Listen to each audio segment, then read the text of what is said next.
Hello good morning दोस्तों, मैं जयस राजपूत आप लोग का फर्स्ट फॉर नौकरी में स्वागत करता हूं। आज हमेशा की तरह 10 अक्टूबर 2020 को मैं आप लोगों के सामने हाजिर हूं आज का करेंट अफेयर्स लेकर, जिसमें हम लोग आज बात करने वाले हैं। बहुत ही अच्छी न्यूज़ को हम लोग डिस्कस करने वाले हैं। तो फर्स्ट ऑफ ऑल हम लोग मैं पहले डेट लिख देता हूँ। 10 अक्टूबर 2020 या इसको कहिए तो 10/10/2020, ठीक है। यानी कि आज डेट और मंथ जोड़ के क्या हो जा रहा है, साल पूरा हो जा रहा है 10/10/20। तो चलिए हम लोग बात करते हैं आज कौन सा दिवस मनाया जाता है। तो 10 अक्टूबर को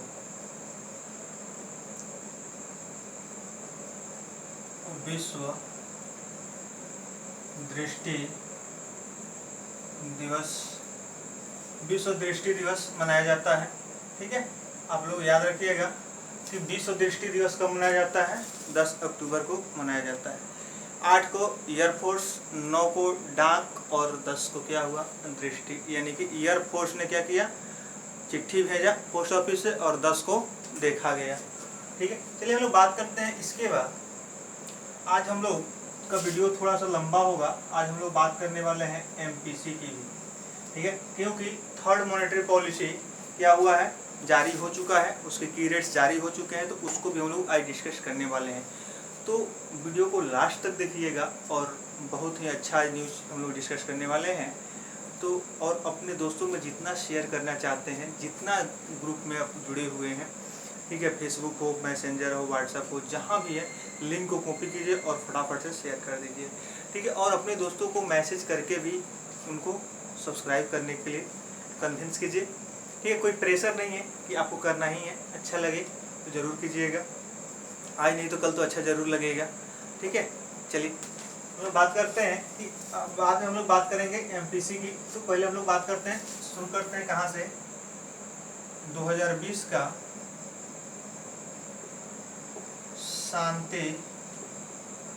शांति का नोबेल 2020 किसको दिया गया। यानी कि 2020 में जो नोबेल डिस्ट्रीब्यूट हो रहा है, हम लोग फिजिक्स की बात कर लिए, केमिस्ट्री की बात कर लिए हैं, ठीक है, साहित्य की बात कर लिए हैं। आज हम लोग बात करने वाले हैं शांति की, ठीक है। तो शांति में किसको मिला है, तो विश्व खाद्य कार्यक्रम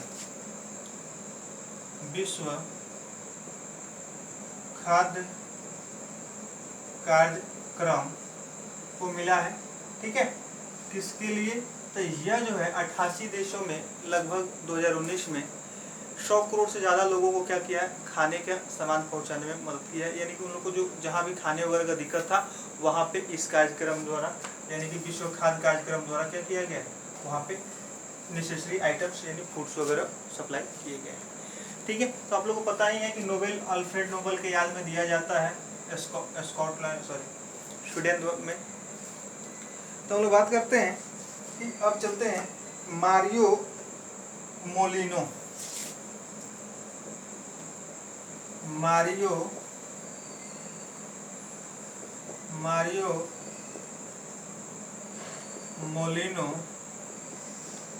का निधन हो गया, ठीक है। मारियो मोलिनो का निधन हो गया। यह क्या थे, तो यह मैक्सिको के वैज्ञानिक थे, ठीक है। और इनको 1995 में विज्ञान के क्षेत्र में नोबेल मिला हुआ था। हम लोग दोनों को इसलिए यहाँ पे रख लिया कि शांति का नोबेल किनको दिया गया, विश्व खाद्य कार्यक्रम को दिया गया। और एक नोबेल पुरस्कार प्राप्त करता जिनको 1995 में नोबेल दिया गया था, उनका क्या हुआ, देहावसान हो गया, यानी कि वो मर गए। मारियो मोलिनो का निधन हो गया। वो मैक्सिको के एकमात्र नोबलिस्ट साइंटिस्ट थे, यानी कि जिनको नोबेल से नवाजा गया था, ठीक है। चलिए हम लोग आगे बात करते हैं।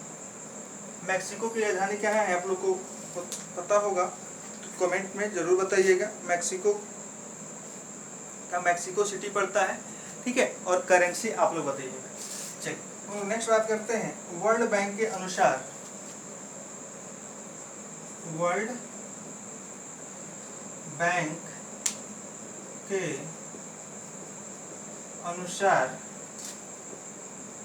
भारतीय जीडीपी -9.5% रहेगी।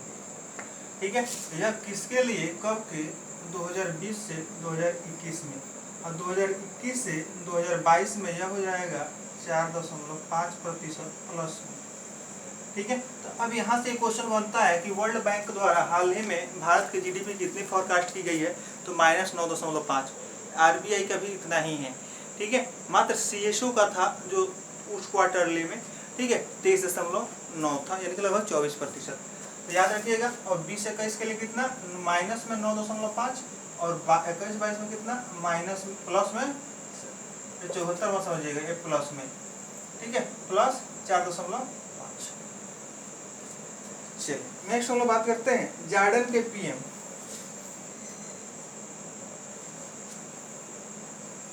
जॉर्डन के पीएम कौन बने हैं? हाल ही में यहाँ पे शपथ ग्रहण कराया गया है बिशर अल खसवने।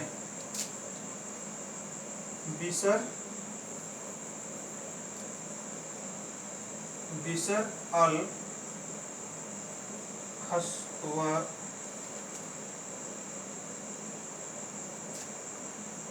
खसावने। ठीक है, जॉर्डन की राजधानी कहाँ है? तो आपको याद होना चाहिए, यहाँ की राजधानी है अम्मान। ठीक है, ये पूरा नहीं होता है, अम्मान। यहाँ पे मुद्रा चलती है दिनार। तो आपको याद रखना है जॉर्डन के पीएम कौन बने, बिशर अल खसावने। राजधानी क्या है, अमान, और करेंसी क्या चलती है, दिनार। ठीक है, तो चलिए हम लोग आगे बात करते हैं, न्यूज को धीरे धीरे आगे बढ़ाते हैं। तब तक आप लोग बने रहिए, और इसको मैं मिटाता हूँ तब तक। चलिए इसको मिटा के आगे मैं फिर से आप लोगों के सामने लिखूंगा, तब तक अपने दोस्तों में क्या कीजिए, शेयर कर दीजिए। ठीक है, और दोस्तों में शेयर करना ना भूलिए।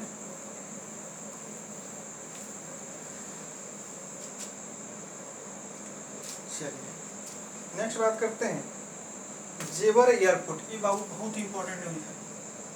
जेवर एयरपोर्ट, ठीक है,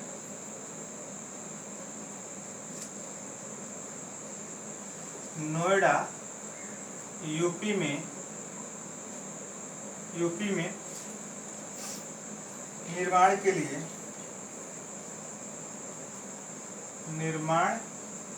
के लिए ज्यूरिख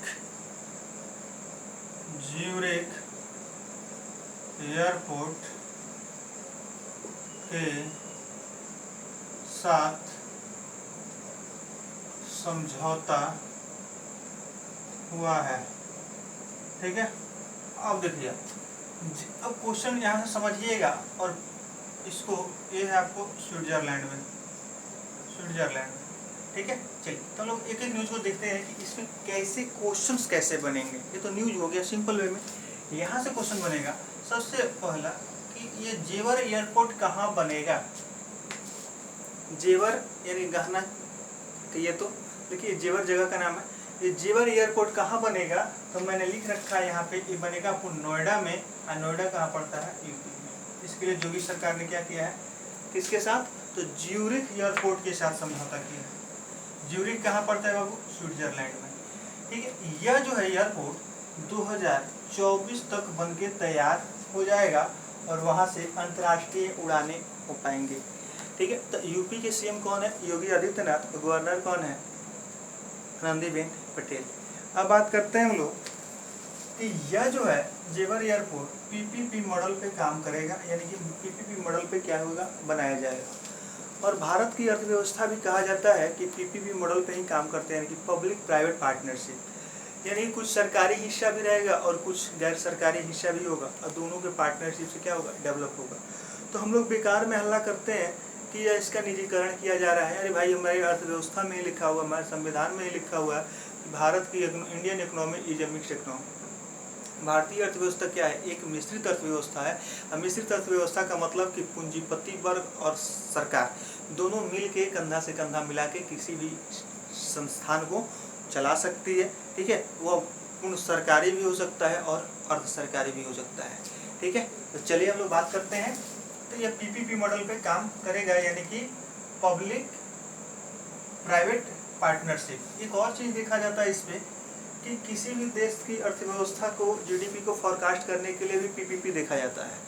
यानी उस पीपीपी का फुल फॉर्म होता है परचेजिंग पावर पैरिटी, यानी आपके क्रय शक्ति के आधार पर भी आपकी जीडीपी आपके देश की काउंट होती है। यानी कहने का मतलब कि आपकी क्रय करने की क्षमता अधिक है, यानी कि आप ज़्यादा पैसे वाले हैं, आपकी आर्थिक स्थिति सही है। ठीक है, तो याद रखिएगा पीपीपी का फुल फॉर्म दो होता है, एक पब्लिक प्राइवेट पार्टनरशिप और दूसरा होता है परचेजिंग पावर पैरिटी। ठीक है, तो अब आप लोग को नेक्स्ट न्यूज की तरफ मैं ले चलता हूँ। सेंटर ऑफ एक्सीलेंस के लिए, अच्छा इसमें खर्चा कितना होगा? तो इस पे खर्चा होगा 29,560 करोड़। ठीक है, 29,560 करोड़ इस एयरपोर्ट को बनाने में खर्च होगा। ठीक, अब बात करते हैं सेंटर ऑफ एक्सीलेंस के लिए। सेंटर ऑफ एक्सीलेंस के लिए मेघालय ने, अब देखिए यहाँ पे मेघालय ने इजराइल के साथ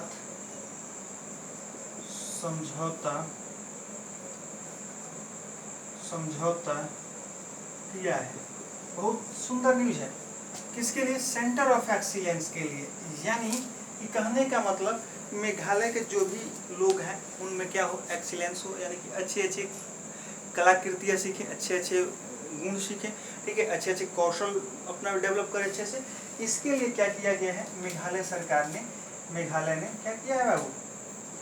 मेघालय ने क्या किया है? इजराइल के साथ समझौता किया। और आप लोगों को पता होगा कि इजराइल क्या है, अभी टेक्नोलॉजी के क्षेत्र में कहिए या बम गोला बारूद के क्षेत्र में कहिए, ठीक है, आज के डेट में इमर्जिंग कंट्री है, यानी कि वहाँ पे अच्छे खासे बहुत ही विकसित है। दूसरे क्वेश्चंस बनेगा। अब चलिए चलते हैं क्वेश्चंस की तरफ। सेंटर ऑफ एक्सीलेंस के लिए मेघालय ने किसके साथ समझौता किया है? इजराइल के साथ समझौता किया है। ठीक है, तो अब बात करते हैं कि मेघालय की सीएम कौन है? कि शर्मा, और सीएम होगा। मैं यहाँ लिख देता हूँ, बहुत बच्चों को कंफ्यूजन हो जा रहा है, कह रहा है कि सर आप लोग आपका क्लास थोड़ा सा स्पीडली हो जा रहा है। गवर्नर कौन है?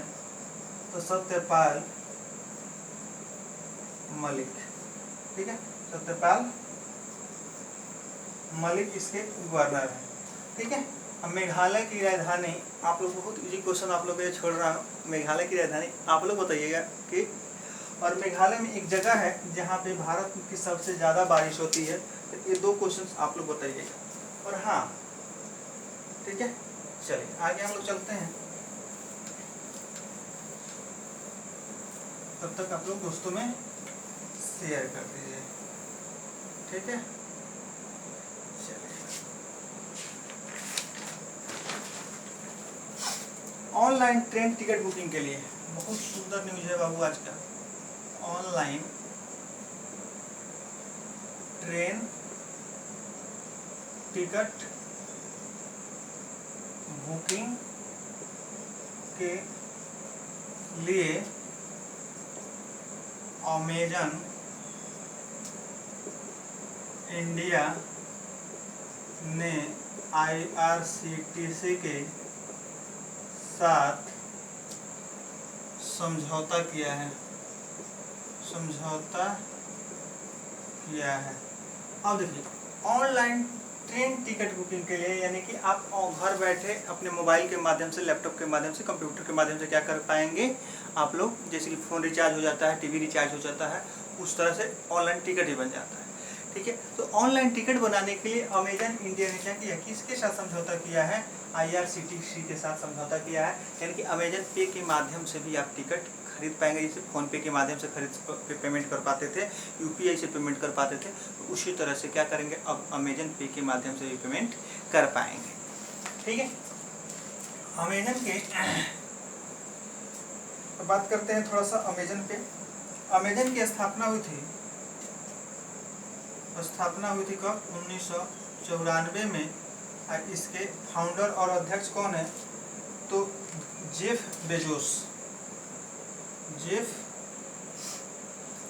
बेजोस इसके फाउंडर, और यूएसए में इसका क्या है? हेडक्वार्टर। और यह दुनिया के सबसे अमीर व्यक्ति हैं अभी, अमेजन ऑनलाइन जो ई कॉमर्स कंपनी है। ठीक है, चलिए अब बात करते हैं हम लोग कि IRCTC का फुल फॉर्म क्या होता है। ये क्वेश्चन इससे भी बनता है रेलवे में। Indian railway catering and tourism corporation. Indian railway catering and tourism corporation इसका होता है। इसके द्वारा फर्स्ट निजी ट्रेन चलाया गया था लखनऊ से दिल्ली, ठीक है, जिसका नाम तेजस एक्सप्रेस था।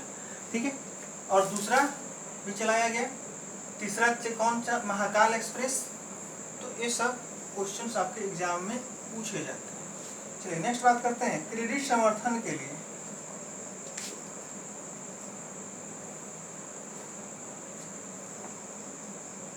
क्रेडिट समर्थन के लिए नाबार्ड ने, ठीक है, क्रेडिट समर्थन के लिए नाबार्ड ने SBI के साथ क्या किया है? समझौता किया है। कितना समझौता किया है? तो 3 समझौता किया गया है। अब देखिए, क्रेडिट समर्थन के लिए यानी कि लोगों को लोन देने के लिए नाबार्ड ने क्या किया है? SBI के साथ समझौता किया और 3 समझौते किए गए। एक किसके क्षेत्र में? तो जो गांव वगैरह में सेल्फ हेल्प ग्रुप काम करते हैं उनको फाइनेंस करने के लिए। दूसरा समझौता किया गया है पेयजल सुविधा देने के लिए, यानी ग्रामीण विकास में भी SBI का सहयोग मिलता है। ठीक है, एक और समझौता किया गया है ग्रामीण उत्थान के लिए। तो वो क्वेश्चन नहीं पूछा जाएगा किस किस मद में समझौता हुआ है, बस इतना पूछा जाएगा कि नाबार्ड ने SBI के साथ कितने समझौते किए हैं। तो 3 समझौते किए हैं। नाबार्ड की स्थापना हुई थी 12 जुलाई 1982 को, और यह 5 नवंबर 1982 को इंदिरा गांधी जी द्वारा क्या किया गया था? देश को समर्पित किया गया था। नेक्स्ट क्वेश्चन बनेगा, SBI की स्थापना हुई थी 1 जुलाई 1955 को, और इसके बहुत सारे सहयोगी बैंक भी थे जिनको मर्ज करते करते 1 अप्रैल 2017 से क्या किया गया? अब SBI कर दिया गया सिर्फ। और यहाँ पे इसका टैगलाइन क्या हो गया है? प्रत्येक भारतीय का bank, banker to every Indian. अब क्वेश्चन बनेगा, एक और क्वेश्चन बनेगा कि नाबार्ड के अध्यक्ष कौन है और SBI के अध्यक्ष कौन है? हम तो नाबार्ड की स्थापना की बार बार बात करता हूँ मैं, SBI की स्थापना की बार बार बात करता हूँ। अब बहुत बच्चे कंफ्यूज होंगे, SBI तो बस बहुत आसान है, रजनीश कुमार है, लेकिन याद रखिएगा बाबू ये बदल गए हैं। ठीक है, तो कौन बने हैं? तो ये बने हैं दिनेश कुमार खरे। ये हैं GR चिंटाला। ठीक है, GR चिंटाला है किसके? नाबार्ड के। ये क्वेश्चंस बहुत बार पूछा जाता है। 2 क्वेश्चन इसमें मैं और आप लोग को बैंकिंग की तरफ से रिवाइज कराता हूँ कि नाबार्ड की स्थापना किस कमेटी के रिकमेंडेशन पे हुई थी, किस समिति के सिफारिश पे हुई थी? तो बी शिवरमन समिति या ट्रैफिक कार्ड समिति। ठीक है, उस ऑर्गेनाइजेशन के नाम था ट्रैफिक कार्ड, बट लीड कर रहे थे कि कौन? बी शिवरमन जी। ठीक है, जिसकी वजह से बी शिवरमन समिति भी आपके एग्जाम में क्वेश्चन में ऑप्शन में रहता है, हालांकि दोनों नहीं रहता है। दूसरी बात करते हैं, SBI का जो नामकरण किया गया, SBI का जो नेशनलाइजेशन किया गया भारतीय स्टेट बैंक 1 जुलाई 1955 को, तो यह किस कमेटी के रिकमेंडेशन पे था? आप लोग पढ़े होंगे बैंकिंग, तो उसमें बताया गया होगा कि 1921 में इंपेरियल किया गया, प्रेसिडेंसी बैंकों को मिला के। प्रेसिडेंसी बैंकों के बाद क्या हुआ? 1921 में इंपेरियल किया गया। इंपेरियल को नाम बदल के 1 जुलाई 1955 को क्या किया गया बाबू? आपको याद होगा, SBI किया गया। ठीक है, तो किस कमेटी का रिकमेंडेशन पे किया गया था? तो AD गोरेवाला कमेटी के रिकमेंडेशन पे। SBI मैं यहाँ लिख देता हूँ, बहुत बच्चों को भूल गए होंगे। तो AD गोरेवाला कमेटी। ठीक है, AD गोरेवाला कमेटी के नाम के रिकमेंडेशन पे SBI को भारतीय स्टेट बैंक यानी इंपेरियल बैंक को भारतीय स्टेट बैंक किया गया और नेशनलाइजेशन किया गया। दूसरी बात हम लोग करते हैं, J&K के अब देखिए J&K बैंक के सीईओ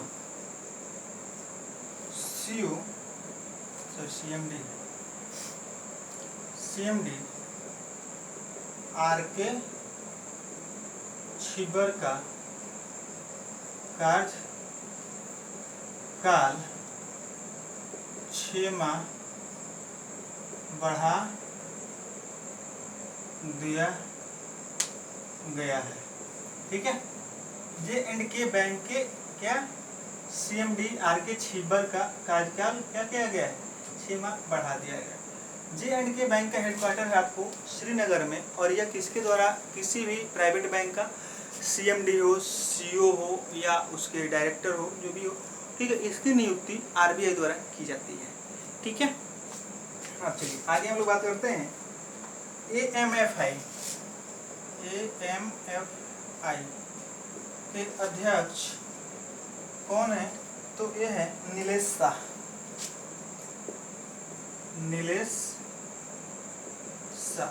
ठीक है, इसका फुल फॉर्म होता है वो एसोसिएशन ऑफ, लिख लीजिएगा, association of mutual fund of India, association of mutual fund in India, association of mutual fund in India, इसका फुल फॉर्म होता है। इसके अध्यक्ष किनको बनाया गया है, नीलेश शाह को। अब बात आती है कि म्यूचुअल फंड को रेगुलेट कौन करता है, म्यूचुअल फंड की गाइडलाइन कौन देता है, RBI या SEBI, तो इसका आंसर होगा SEBI। ठीक है, कभी कभी थोड़ा सा आप लोगों को आवाज़ ज़्यादा लगता होगा, तो इसके लिए चलिए अब चलते हैं हम लोग, जैसे कि हमने शुरू में वादा किया था कि RBI ने third monetary policy POLICY policy जारी किया है। क्या किया है, RBI ने अपनी थर्ड मॉनेटरी पॉलिसी जारी किया है, जिसके तहत मैं यहाँ लिख देता हूँ, रेपो रेट 4% कोई चेंज नहीं हुआ है, रिवर्स रेपो रेट 3.35,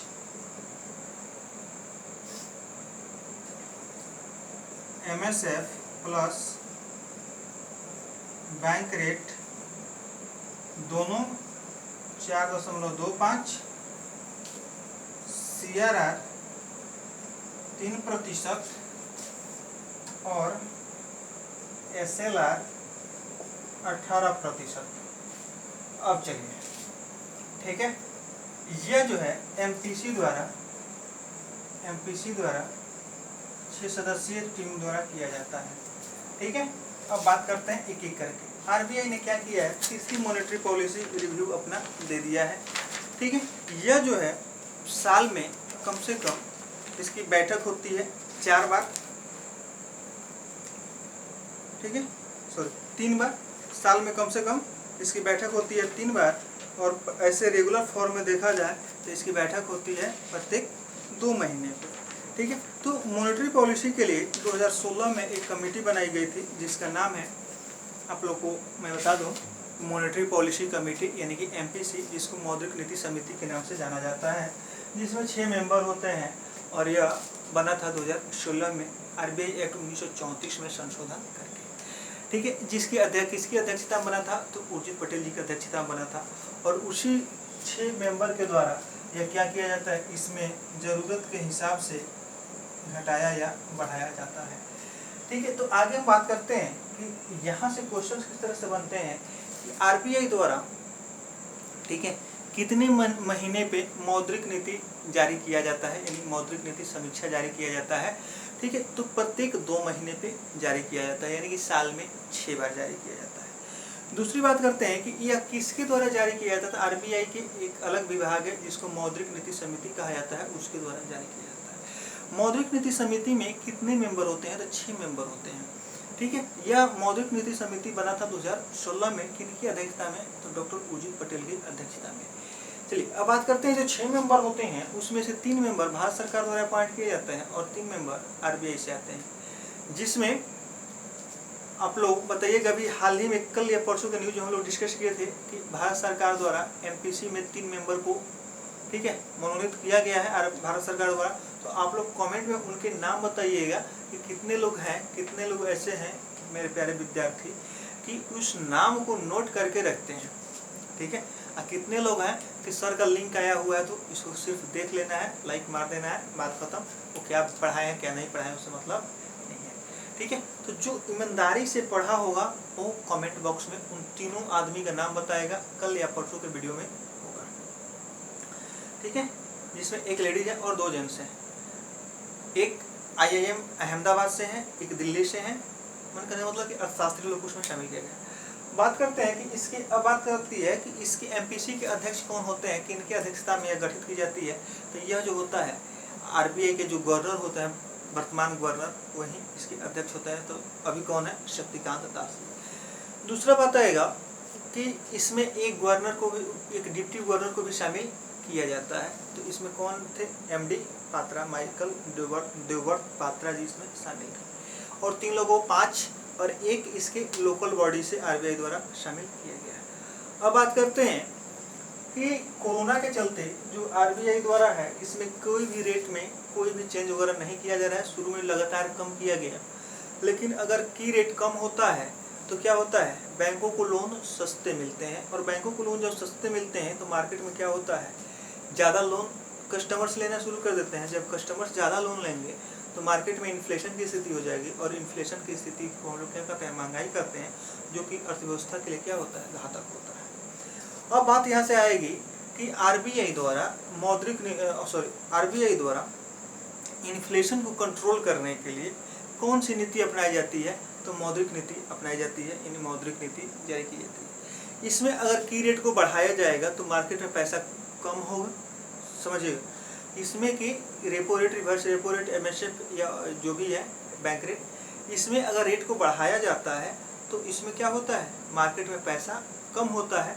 अगर की रेट या की रेट कहिए तो, या repo rate, reverse repo rate, MSF जो रेट्स हैं, इसमें अगर कमी की जाएगी तो क्या होगा, मार्केट में पैसा बढ़ेगा। तो थोड़ा सा हम लोग बात करते हैं इस पे कि रेपो रेट अभी कितना है, तो 4%। बाबू RRB आप मेंस अगर देने जा रहे हैं, ठीक है, तो इसको एकदम कंठस्थ करके जाइएगा, क्योंकि ये क्वेश्चन इससे पूछे ही जाते हैं, ठीक है। MPC से एक क्वेश्चन पूछे ही जाते हैं कि वर्तमान में रेपो रेट कितना है, रिवर्स रेपो रेट कितना है, या इसका डिफिनेशन भी पूछ लिया जाता है।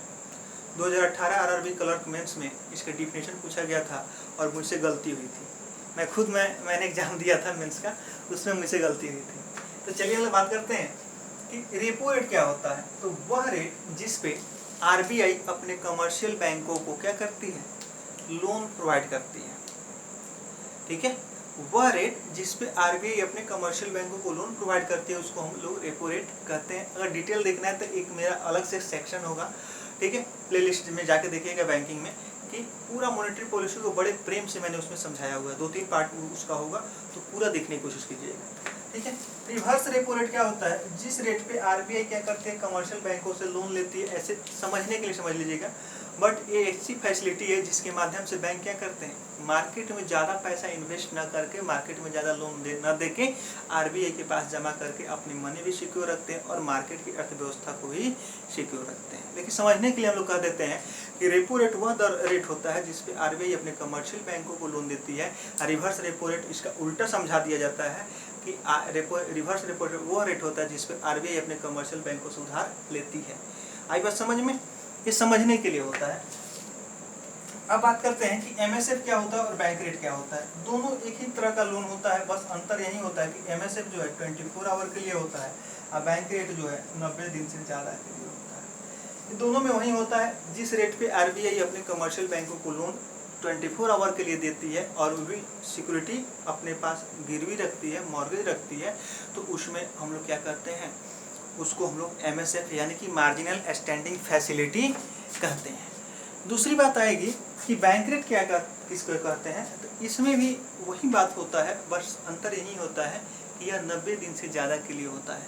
यानी कि बैंक रेट वह रेट होता है जिस पे RBI अपने कमर्शियल बैंकों के करते 90 दिन से ज़्यादा के लिए ऋण देती है। तो अब बात आती है सब तो मैं यहीं समझा दे रहा हूँ, तो आप लोग तो जाके वहाँ देखिएगा नहीं, ठीक है। आप लोग जाके ज़रूर मॉनेटरी पॉलिसी जाके देखिएगा, बैंकिंग 2020 में, ठीक है, वहाँ से ज़्यादा क्लियर होगा, ठीक है। चलिए, CRR कितना है? 3% है। यह वह अमाउंट होता है जो बैंकों द्वारा एक सिक्योरिटी के तौर पे, ठीक है, RBI के पास रखना होता है, ठीक है। यानी कि वह अमाउंट जो बैंकों द्वारा RBI के पास कैश के रूप में रिजर्व रखा जाता है, उसको हम लोग क्या कहते हैं? CRR कहते हैं, यानी कैश रिजर्व रेशियो कहा जाता है। CRR का फुल फॉर्म होता है कैश रिजर्व रेशियो। MSF का फुल फॉर्म होता है मार्जिनल स्टैंडिंग फैसिलिटी। अब बात करते हैं SLR एक बंदूक होता है जो अपने पास रखा जाता है अपनी सुरक्षा के लिए। वैसे ही SLR एक ऐसी फैसिलिटी होती है जो बैंक अपनी सुरक्षा के लिए अपने पास रखते हैं, ठीक है। यानी कि कहने का मतलब कि कुछ पैसे की राशि जो भी उनके पास जमा वगैरह होता है, उसकी एक सर्टेन परसेंटेज बैंक अपने पास रखते हैं, उसको हम लोग क्या कहते हैं? SLR कहते हैं। एक सर्टेन परसेंटेज जो RBI के पास कैश के रूप में रखा जाता है, उसको हम लोग CRR कहते हैं। यह रिजर्व मनी के रूप में ही जाना जाता है, ठीक है।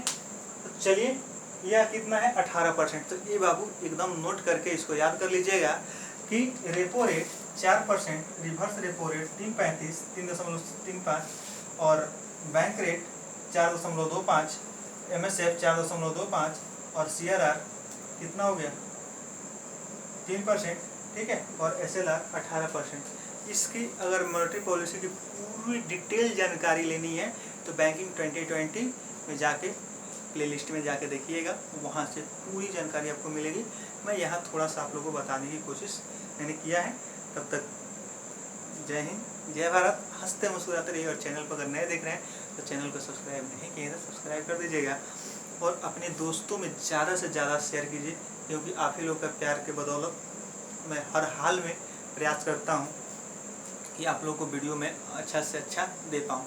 जैसे कल का वीडियो मैंने 8 बजे वीडियो देना था और 7:30 में मैंने वीडियो शूट करके आप लोगों के सामने डाला, जिससे बहुत बच्चों को एक कंप्लेन आ गया मेरे पास कि सर क्या कहते हैं, वीडियो आपका फास्ट हो गया था, ठीक है, थोड़ी सी शब्द क्रांति के स्पीड में बोल दिए। तो थोड़ा सा टाइम का प्रॉब्लम था, जिसकी वजह से हमको टाइम पकड़ना था, तो थोड़ा सा फास्टली बोल गया मैं। तो ऐसा कुछ नहीं है। तो आप लोग चैनल पे नए हैं तो बने रहिए और अपने दोस्तों में शेयर करते रहिए। Bye bye, take care.